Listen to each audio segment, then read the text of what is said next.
नमस्कार स्टूडेंट्स, मैं doctor Sudesh Chaudhary physical chemistry YouTube channel में आप सभी का स्वागत करती हूँ। हम लोग फिजिकल केमिस्ट्री यूट्यूब चैनल पे BSc second year, BSc third year, CSIR NET, IIT JAM और गेट से रिलेटेड फिजिकल केमिस्ट्री की क्लासेस स्टार्ट कर रखी हैं। आप लोग इस चैनल को सब्सक्राइब कर लीजिए, इस चैनल को ज़्यादा से ज़्यादा शेयर कीजिए ताकि बाकी स्टूडेंट्स भी अपने साथ जुड़ सकें। अब हम लोग बीएससी सेकेंड ईयर की फिजिकल केमिस्ट्री स्टडी कर रहे थे, जिसमें हमने एक यूनिट कंप्लीट कर ली थी और सेकंड यूनिट स्टार्ट कर रखी थी। जो यूनिट कंप्लीट की है वो यूनिट फर्स्ट है, थर्मोडायनेमिक्स फर्स्ट, और जो अब स्टार्ट कर रखी है वो थर्मोडायनेमिक्स सेकंड है। थर्मोडायनेमिक्स सेकंड में हमने जो लास्ट टॉपिक स्टडी कर रहे थे वो एंट्रोपी स्टडी कर रहे थे। तो बीएससी सेकेंड ईयर की यूनिट सेकंड स्टार्ट कर रखी थी, जिसका नाम है थर्मोडायनेमिक्स सेकंड। इस थर्मोडायनेमिक्स सेकंड में हमने जो है वो अभी तक सेकंड लॉ पढ़ लिया था। उसके बाद इस सेकंड लॉ की रिक्वायरमेंट क्यों हुई वो स्टडी कर ली थी। उसके बाद हमने कार्नोट साइकिल स्टडी कर लिया था। उसके बाद कार्नोट थ्योरम स्टडी कर लिया था। कार्नोट थ्योरम के बाद जो हमारा टॉपिक चल रहा था वो था एंट्रोपी। एंट्रोपी को एस से डिनोट करते हैं। एंट्रोपी को एस से डिनोट किया जाता है और इसके बारे में भी हमने बहुत सारी चीजें स्टडी कर ली थी। मैं बता देती हूँ कौन कौन से टॉपिक्स हमने पढ़ लिए। एंट्रोपी की कॉमन प्रॉपर्टीज स्टडी कर ली थी हमने।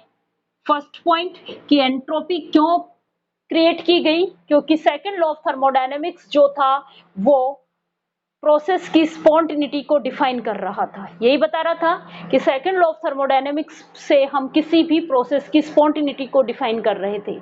जब स्पॉन्टिनिटी को डिफाइन करेंगे तो हमें किसी थर्मोडायनेमिक फंक्शन की रिक्वायरमेंट हुई। उस नए थर्मोडायनेमिक फंक्शन को एंट्रोपी कहा गया। एंट्रोपी को एस से डिनोट किया गया। ये स्टेट फंक्शन था। क्या था ये? स्टेट फंक्शन था। उसके बाद हमने ये बताया कि ये जो फंक्शन है ये कौन सी प्रॉपर्टी है? कौन सी प्रॉपर्टी है? ये मैटर की क्वांटिटी पे डिपेंड करेगी, इसलिए एक्सटेंसिव प्रॉपर्टी है। कौन सी प्रॉपर्टी है?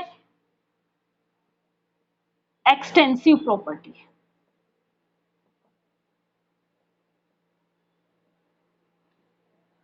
मैटर की क्वांटिटी पे डिपेंड करेगी, इसलिए ये एक्सटेंसिव प्रॉपर्टी है। ये स्टेट फंक्शन है, इसलिए इसका एग्जैक्ट डिफरेंशियल करते हैं।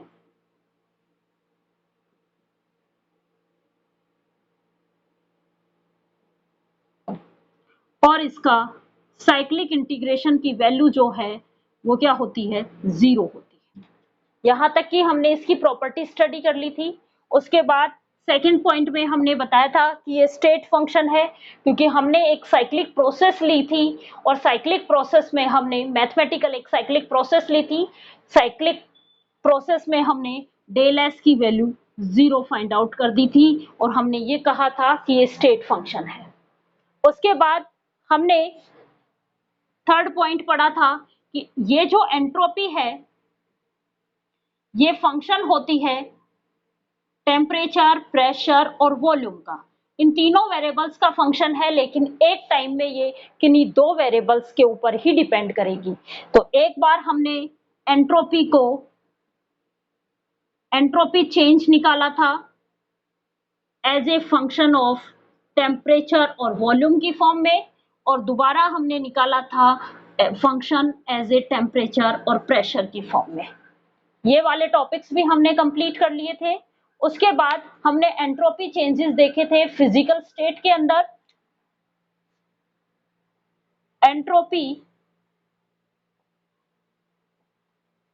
चेंज इन फिजिकल प्रोसेस या फिजिकल चेंजेस, जिसमें हमने सॉलिड से लिक्विड फॉर्म में देखा था। इसमें भी एंट्रोपी जो थी हमारी डेल एस वो पॉजिटिव फॉर्म में आती है, क्योंकि इसकी जो वैल्यू होती है वो होती है del H fusion upon melting point temperature. ये वैल्यू डेल एच एफ की वैल्यू पॉजिटिव होती है, इसलिए डेल एस भी हमारे पास कैसा आता है, पॉजिटिव। मीन्स सॉलिड से लिक्विड की तरफ जाते हैं तो एंट्रोपी इंक्रीज होती है। फिर हमने लिक्विड से गैसेस फॉर्म की देख ली थी। लिक्विड से गैसेस फॉर्म के लिए फाइंड आउट कर लिया था, उसकी भी हमने डेल एस कैसी बताई थी, पॉजिटिव फॉर्म बताई थी। मीन्स लिक्विड से गैस फॉर्म में भी कोई चेंजेस हो रहे हैं, वहां पे भी एंट्रोपी इंक्रीज होती है। फिर हमने एक ट्रांजिशन फॉर्म से दूसरी ट्रांजिशन फॉर्म में चेंज में भी एंट्रोपी फाइंड आउट कर ली थी। वहां पे हमने बताया था कि एंट्रोपी इंक्रीज भी हो सकती है और एंट्रोपी डिक्रीज भी हो सकती है। उसके बाद हमने जो एंट्रोपी स्टडी किया था वो एंट्रोपी चेंज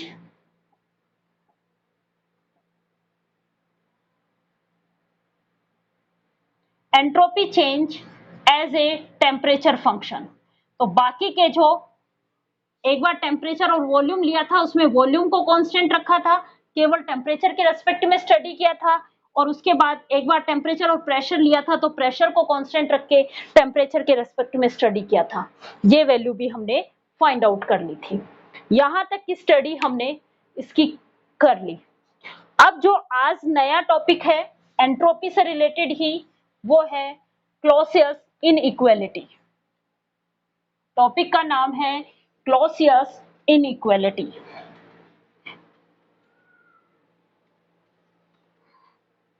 अगला टॉपिक है क्लॉसियस इनइक्वालिटी।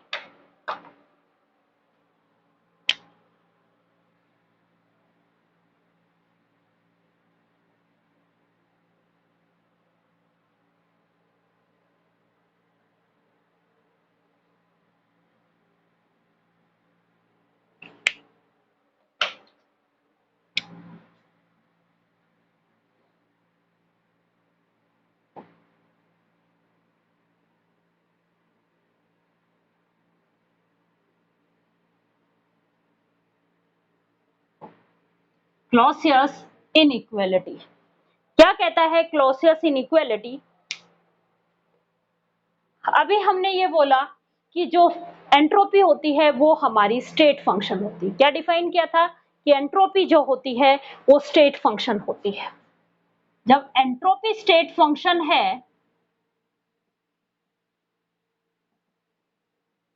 तो हमने इस स्टेट फंक्शन की प्रॉपर्टीज पढ़ी थी कि ये स्टेट फंक्शंस जो होते हैं वो एग्जैक्ट डिफरेंशियल होता है इनका, और इनका साइक्लिक इंटीग्रेशन की वैल्यू जो होती है वो 0 होती है। मीन्स साइक्लिक प्रोसेस में एंट्रोपी चेंज जो है वो 0 है। यहां तक आ गया समझ में? अब हम कोई एक प्रोसेस ले रहे हैं, कौन सी? ए से बी में गया और बी से वापस ए में आया। ये भी प्रोसेस ए से बी में भी रिवर्सिबल प्रोसेस है और बी से ए में भी रिवर्सिबल प्रोसेस में आया है। ठीक है, ए से बी में जाता है तो डी क्यू रिवर्सिबल एनर्जी लेता है और बी से ए में आता है तो भी डी क्यू रिवर्सिबल चेंजेस होते हैं। चलो आगे। तो ds की वैल्यू क्या होती है? जब हमने एंट्रोपी की डेफिनेशंस पढ़ रहे थे तो हमने कहा था कि एंट्रोपी जो होती है वो D Q reversible by T होती है। यही होता है D Q reversible by T. Means A से बी में गए तो D Q reversible by T, और बी से ए में आए तो भी D Q reversible by T entropy change हुआ। टोटल एंट्रोपी चेंज निकालूंगी तो इसका भी इंटीग्रेशन करूंगी और इसका भी इंटीग्रेशन करूंगी। ठीक है, तो देखो ds, ये साइक्लिक प्रोसेस का ds है, ए से बी, बी से ए, साइक्लिक प्रोसेस है कंप्लीट। ds क्या है? ए से बी क्या आया? D Q reversible by T, plus क्या आया? बी से A D Q reversible by T. इसकी वैल्यू क्या है बेटा? 0। अभी हमने बोला कि एंट्रोपी जो होती है वो स्टेट फंक्शन होती है, और स्टेट फंक्शन होगी तो उसका साइक्लिक इंटीग्रेशन की वैल्यू क्या होती है, 0। उससे हमने इसको 0 कर दिया। यहां तक आ गई बात समझ में आप लोगों को? जैसे ही मैंने इसको 0 किया, मैं इसकी लिमिट चेंज कर दूंगी, लिमिट a से b लगाऊंगी, तो यहां साइन कैसा आ जाएगा, नेगेटिव साइन आ जाएगा। यहां साइन कैसा आ जाएगा, नेगेटिव साइन आ सकता है। तो मैंने लिमिट लगाई a to b D Q reversible by t minus, जैसे मैं इस इंटीग्रेशन की लिमिट चेंज कर दूं, अपर लिमिट को लोअर लिमिट और लोअर लिमिट को अपर लिमिट बनाऊंगी, तो ये जो प्लस का साइन है वो किस में कन्वर्ट हो जाता है, माइनस में। क्या होगा, a to b D Q reversible by t। इसको उधर भेजो, क्या आया, इक्वल टू 0। क्या आया, a to b D Q reversible by t किसके इक्वल आया, a to b D Q reversible by t। और ये क्या कह सकते हैं, इसको वापस क्या कह सकते हैं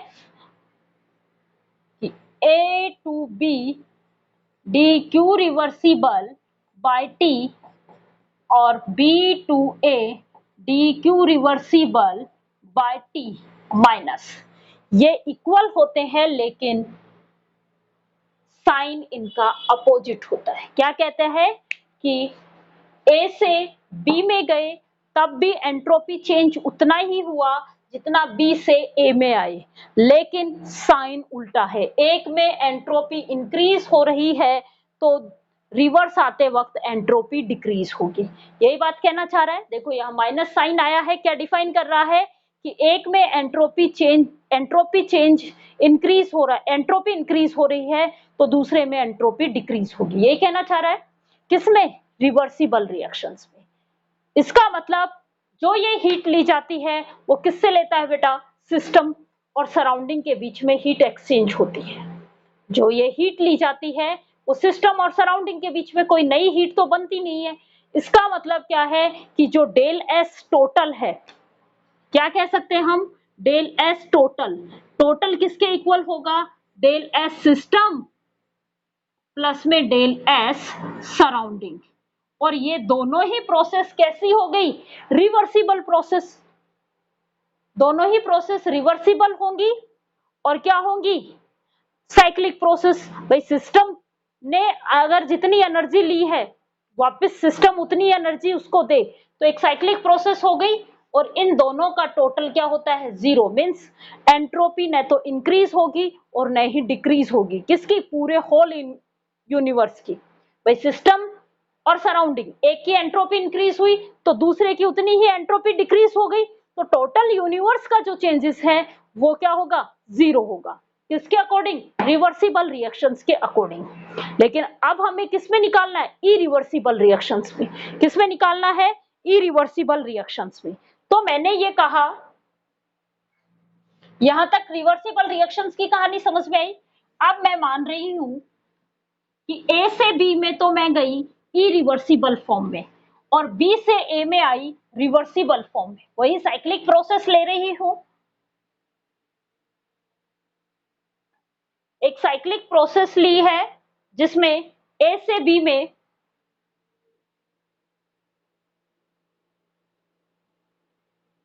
A से B में चले हम इरिवर्सिबल और B से वापस A में आए रिवर्सिबल। ये बात ध्यान में रहेगी, A से B में इरिवर्सिबल चले और B से A में आए रिवर्सिबल फॉर्म में। ठीक है, अब हम निकाल रहे हैं वही इस साइक्लिक प्रोसेस का डेल एस।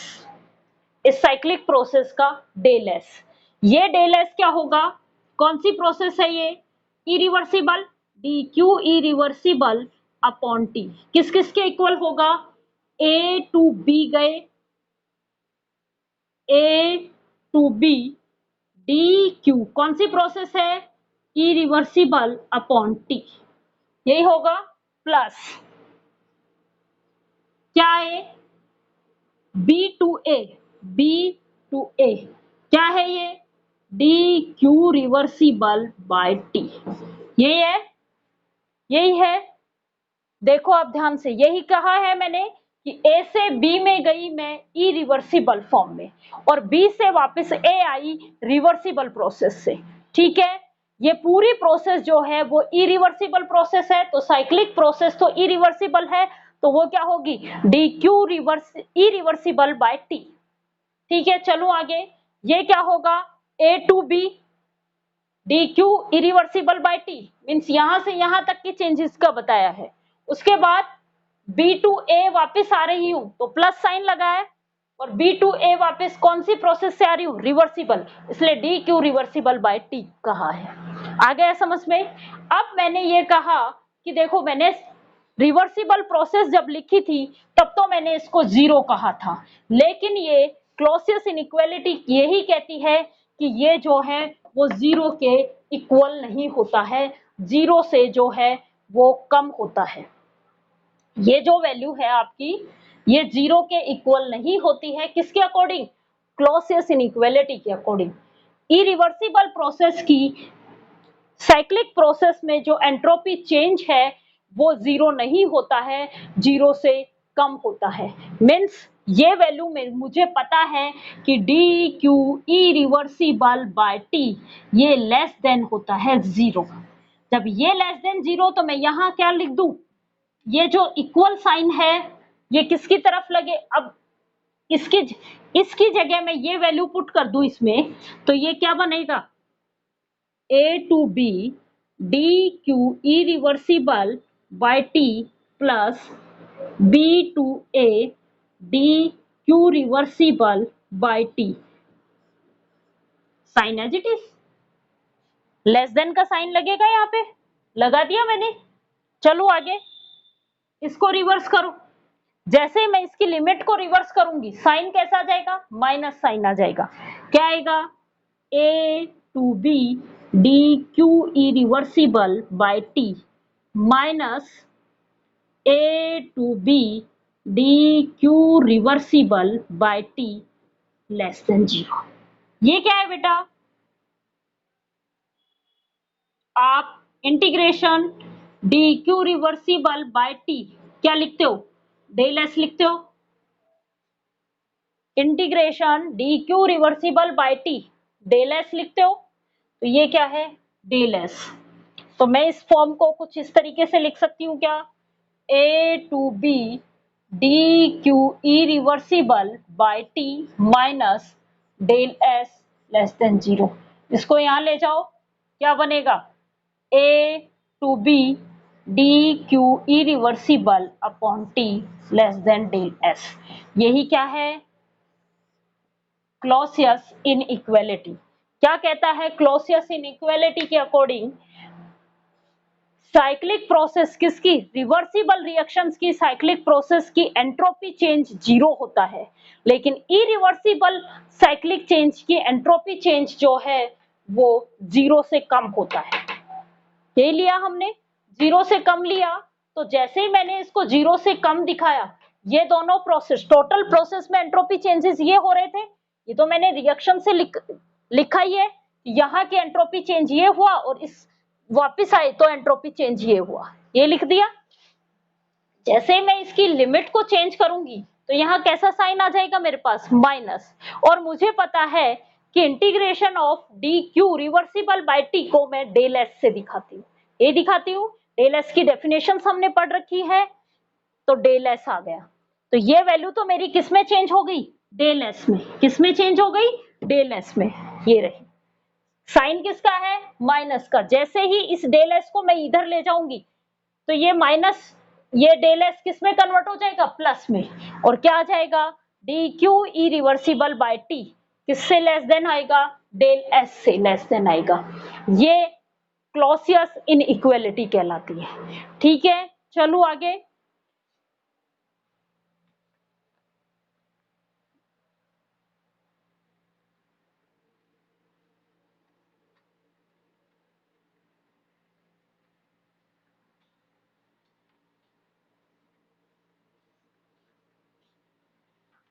कल की क्लास में अब हम निकालेंगे एंट्रोपी चेंज आइडियल गैसेस की एज ए फंक्शन ऑफ पहले टेम्परेचर और वॉल्यूम की फॉर्म में निकालेंगे और entropy change as a function of temperature and pressure की फॉर्म में निकालेंगे। किसके लिए निकालेंगे?